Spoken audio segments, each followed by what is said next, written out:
Assalamualaikum warahmatullahi wabarakatuh. Kembali lagi dengan saya Ulfa Hamdani Jamal dengan NIM 17180080 mata kuliah Administrasi Supervisi Pendidikan.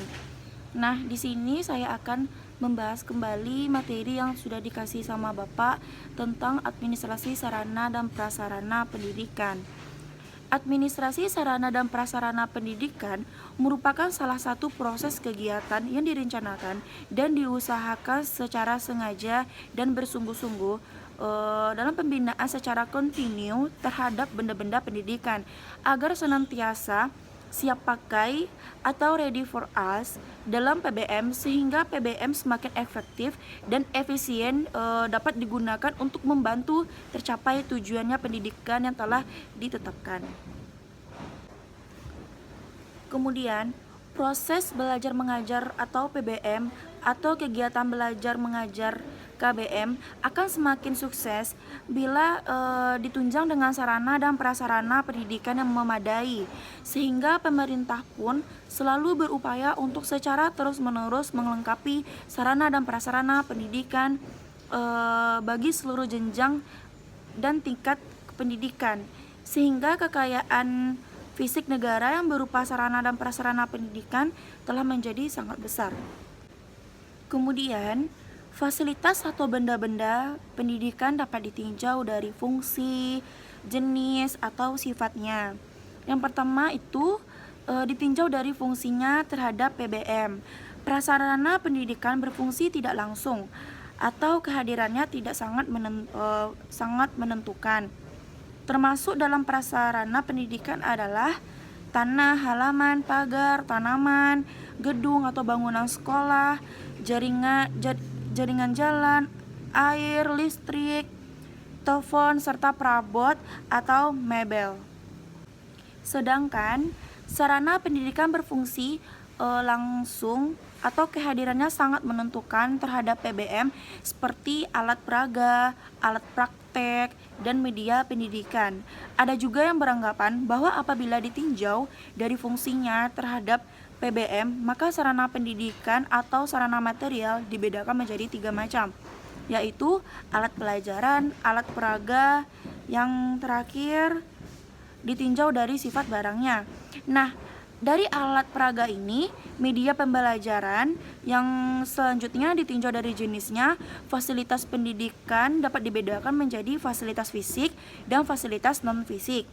Di sini fasilitas fisik atau fasilitas material yaitu segala sesuatu yang berwujud benda mati atau dibendakan yang mempunyai peran untuk memudahkan atau melancarkan sesuatu usaha seperti kendaraan, mesin tulis, komputer perabot, dan lain-lain. Kemudian yang fasilitas non-fisik ini yakni sesuai yang bukan benda mati atau kurang dapat disebut benda atau dibendakan yang mempunyai peranan untuk memudahkan atau melancarkan sesuatu usaha seperti manusia, jasa, dan barang. Nah, yang ketiga itu ditinjau dari sifat barangnya. Benda-benda pendidikan dapat dibedakan menjadi barang bergerak atau barang yang tidak bergerak, yang semuanya dapat mendukung pelaksanaan tugas. Selanjutnya, di materi ini ada tentang tujuan administrasi sarana dan prasarana pendidikan. Di sini ada beberapa tujuannya. Yang pertama itu menciptakan sekolah atau madrasah yang bersih, rapi, dan indah sehingga menyenangkan bagi warga sekolah atau madrasah. Selanjutnya, tersedianya sarana dan prasarana yang memadai baik secara kualitas maupun kuantitas dan relevan dengan kepentingan dan kebutuhan pendidikan. Kemudian, untuk mengupayakan pengadaan sarana dan prasarana pendidikan melalui sistem perencanaan dan pengadaan secara hati-hati dan sesama, sehingga sekolah atau madrasah memiliki sarana dan prasarana yang baik sesuai dengan kebutuhan dana dan efisien. Kemudian, untuk mengupayakan pemakaian sarana dan prasarana sekolah itu harus secara tepat dan efisien. Selanjutnya, untuk mengupayakan pemeliharaan sarana dan prasarana pendidikan secara teliti dan tepat. sehingga keberadaan sarana dan prasarana pendidikan ini akan selalu dalam keadaan siap pakai ketika akan digunakan atau diperlukan. Selanjutnya, prinsip-prinsip administrasi sarana dan prasarana pendidikan. Yang pertama itu, lahan bangunan perlengkapan perabot sekolah harus menggambarkan cita dan citra masyarakat seperti halnya yang dinyatakan dalam filsafat dan tujuan pendidikan. Kemudian, perencanaan lahan bangunan dan perlengkapan perabot sekolah hendaknya merupakan pancaran keinginan bersama dan dengan pertimbangan suatu tim ahli yang cukup cakap untuk yang ada di masyarakat. Kemudian, lahan bangunan dan perlengkapan perabot sekolah hendaknya disesuaikan memadai bagi kepentingan anak-anak didik. Kemudian, sebagai penanggung jawab harus membantu program sekolah secara efektif, melatih para petugas serta memilih alat dan cara menggunakannya agar mereka dapat menyesuaikan diri serta melaksanakan tugas-tugasnya sesuai dengan fungsi dan profesinya. Kemudian, seorang penanggung jawab sekolah harus mempunyai kecakapan untuk mengenal, baik kualitatif maupun kuantitatif, serta menggunakan dengan yang tepat fungsi bangunan dan perlengkapannya. Baiklah, dilihat dari proses administrasi ini ada beberapa. Yang pertama, perencanaan pengadaan barang. Yang kedua, prakualifikasi rekanan. Yang ketiga, pengadaan barang. Yang keempat, penyimpanan, inventarisasi, penyaluran. Yang kelima, pemeliharaan, rehabilitas. Yang keenam, penghapusan dan penyingkiran. Yang terakhir, pengandalian. Baiklah, dilihat dari perencanaan pengadaan barang, di sini suatu kegiatan administrasi atau manajemen atau pengelolaan yang baik dan tidak gegabah atau sembrono tentu diawali dengan suatu perencanaan yang matang dan baik dilaksanakan demi menghindari terjadinya kesalahan dan kegagalan yang tidak diinginkan. Kemudian, prakualifikasi rekanan.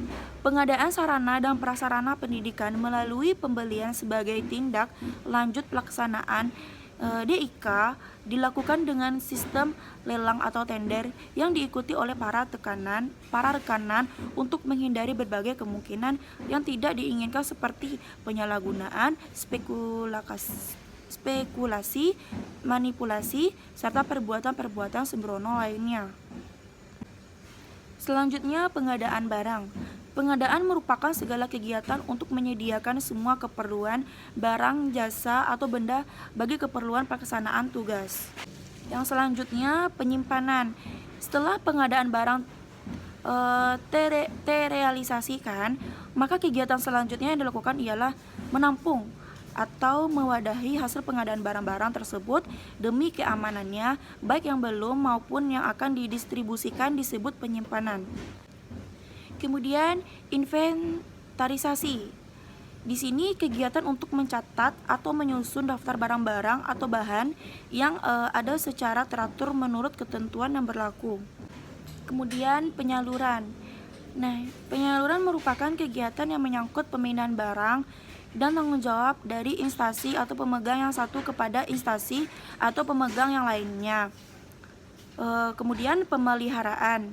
Agar setiap barang yang kita miliki senantiasa dapat berfungsi dan digunakan dengan lancar tanpa banyak menimbulkan gangguan atau hambatan, maka barang-barang tersebut perlu dirawat secara baik dan kontinu untuk menghindarkan adanya unsur-unsur pengganggu atau perusak. Kemudian, penghapusan. Proses kegiatan yang bertujuan menghilangkan atau mengeluarkan barang-barang milik negara dari daftar inventaris negara berdasarkan peraturan perundang-undang yang berlaku disebut penghapusan. Nah, yang terakhir, pengendalian. Seluruh kegiatan administrasi sarana dan prasarana pendidikan yang telah dilukiskan masing-masing tidak bisa berjalan sendiri-sendiri tanpa terkendali. Baiklah, sekian materi yang saya sampaikan. Apabila ada kata-kata yang salah, mohon dimaafkan. Wabillahi taufiq wal hidayah. Wassalamualaikum warahmatullahi wabarakatuh.